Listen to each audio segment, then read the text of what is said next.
ഇന്നത്തെ വീഡിയോയിൽ നമ്മൾ ഉണ്ടാക്കാൻ പോകുന്നത് മാംഗോ പുഡിംഗ് ആണ്. നല്ല ടേസ്റ്റി ആയിട്ടും വളരെ പെട്ടെന്ന് ഉണ്ടാക്കാൻ പറ്റിയൊരു പുഡിംഗ് ആണ്. ഇതെങ്ങനെ ഉണ്ടാക്കുന്നതെന്ന് കണ്ടു നോക്കാം. നമ്മുടെ മാംഗോ പുഡിംഗ് ഉണ്ടാക്കാനായിട്ട് നമുക്കൊരു സോസ് പാൻ എടുക്കാം. സോസ് പാനിലേക്ക് 3 കപ്പ് പാൽ നമുക്ക് ഒഴിച്ചു കൊടുക്കാം.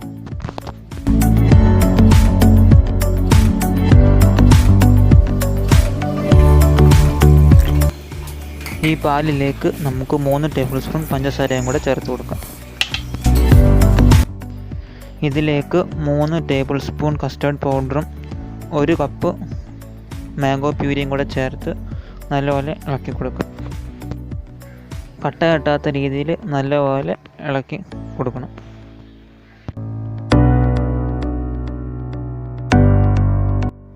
അങ്ങനെ നമ്മുടെ പുഡിങ്ങിൻ്റെ മിക്സൊക്കെ ഇവിടെ നല്ലപോലെ റെഡി ആയിട്ടുണ്ട്. ഇനി നമുക്ക് ഫ്ലെയിം ഓൺ ചെയ്ത് നല്ലപോലെ അത് കുറുക്കിയെടുക്കാം. നല്ലപോലെ ഇളക്കി കൊടുക്കണം. അടിയിൽ പിടിക്കാൻ പാടില്ല. തവിയോ അല്ലെങ്കിൽ വിസ്കോ ഉപയോഗിച്ച് നല്ലപോലെ ഇളക്കിക്കൊണ്ടിരിക്കുക. നിർത്തി കഴിഞ്ഞാൽ പിരിയാനോ അല്ലെങ്കിൽ അടിയിൽ പിടിക്കാനോ ഒക്കെ ചാൻസ് ഉണ്ട്. അപ്പോൾ നല്ല കണ്ടിന്യൂസ് ആയിട്ട് ഇളക്കിക്കൊണ്ടിരിക്കുക.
നേരത്തെ പറഞ്ഞ പോലെ നല്ലപോലെ തന്നെ അടിയിൽ നിന്ന് തന്നെ നല്ലപോലെ ഇളക്കി കൊടുക്കണം. അല്ലെങ്കിൽ അടി പിടിച്ച് കഴിയുമ്പോൾ പിന്നെ അതിൻ്റെ കളർ മാറാനും ടേസ്റ്റ് മാറാനും ഒക്കെ ചാൻസ് ഉണ്ട്. അപ്പോൾ അടി പിടിക്കാത്ത രീതിയിൽ നല്ലപോലെ നമ്മൾ ഇളക്കി കൊടുക്കണം.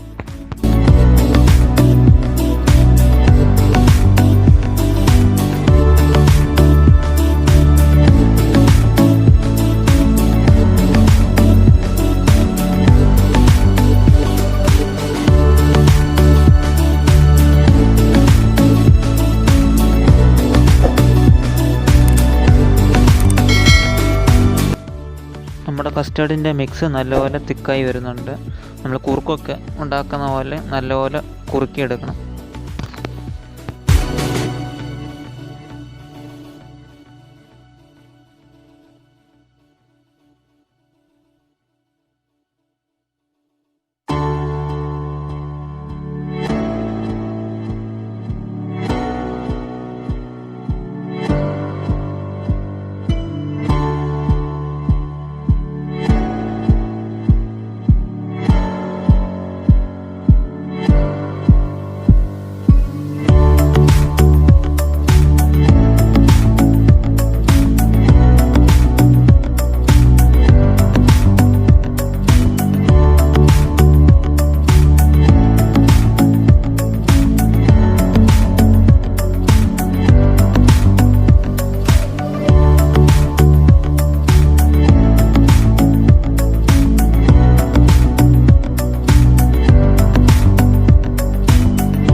നമ്മുടെ പുഡിംഗ് ഇവിടെ നല്ലപോലെ തിക്കായിട്ടുണ്ട്.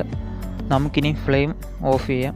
എന്നിട്ട് നമുക്ക് ചെറിയ ചെറിയ ബൗളുകൾ എടുക്കാം. എന്നിട്ട് നമുക്ക് ബൗളിലേക്ക് നമുക്ക് പുഡിംഗ് ഒഴിച്ചു കൊടുക്കാം.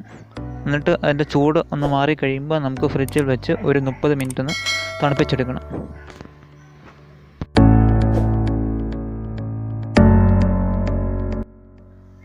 അങ്ങനെ നമ്മുടെ മാംഗോ പുഡിംഗ് ഇവിടെ റെഡി ആയിരിക്കുകയാണ്. എല്ലാവർക്കും ഇഷ്ടപ്പെട്ടെന്ന് വിശ്വസിക്കുന്നു. ഇനി അടുത്തൊരു വീഡിയോ ആയിട്ട് അടുത്ത ദിവസം കാണാം.